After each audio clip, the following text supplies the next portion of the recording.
Welcome back, everyone, to our playthrough of the career mode here in NASCAR Heat 2. So, in our last race at Michigan, I was a little disappointed, quite frankly. I knew it was going to be difficult for us at Michigan because it is so wide open, so fast, and so wide on the racetrack that I felt like it was going to be difficult to slow ourselves down quite enough to make a race of it, and that turned out to be exactly the case. So, going back to Michigan the next time, if I can remember, we will make some more adjustments to try to slow ourselves down even more because we ran away with that one pretty easily and got to the front easily and then made the pass for the lead and then set sail from there.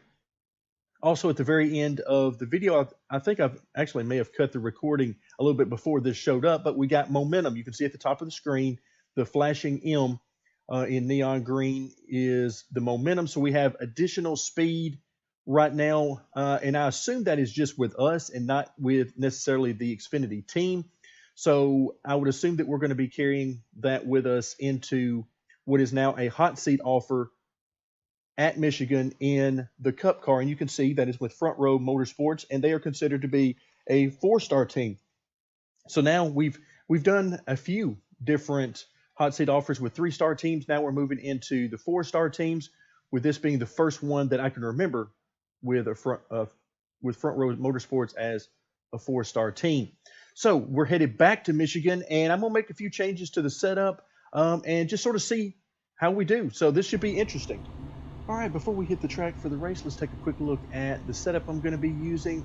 On the weight settings, I am using 51.0% nose weight, again, just to steady the car a little bit, take a little bit of speed out, and hurt its rotation a little bit. Also, different to the what I use in the Xfinity car, I'm using a little bit less rear spring split, down to only 50 pounds of rear spring split here. We'll see how that works out. We're going to be starting in the rear, something along the lines of 30th or so, somewhere like that. So not that that means a whole lot, because quite frankly, the AI are sort of off the charts in qualifying for the most part on these tracks. And then the rest of the setup looks fairly normal. 8.5 inches on the track bar, still 2 degrees on both of the front cambers.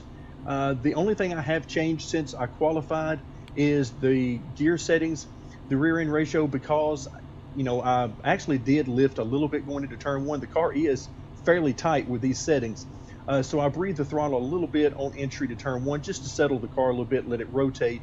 And I was using I think it was a 325 gear on the rear end ratio, and it was right up on the 9,000 RPM. So just to help my ears out a little bit, if nothing else, I moved that down to about a 3.1 so we can get those RPMs down just a little bit and save my eardrums, since that tone is not likely to change a whole lot during the race. But all right, so I think that's all we need to talk about here. Let's head to the race.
still there. He's outside.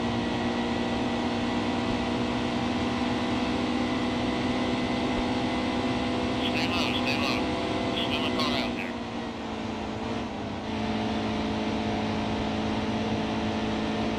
Steady.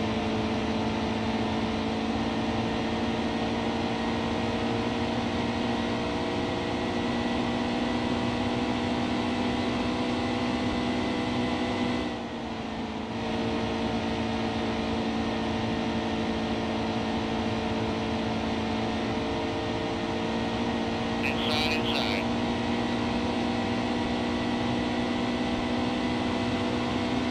Roll steady well.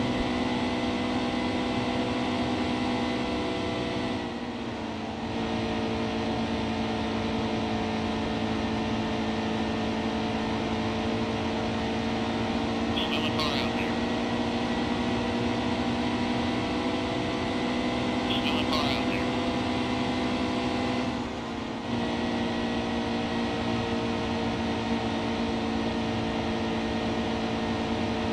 Go high, go high. Easy, easy. Oh, oh. Get that together.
anyway, I'll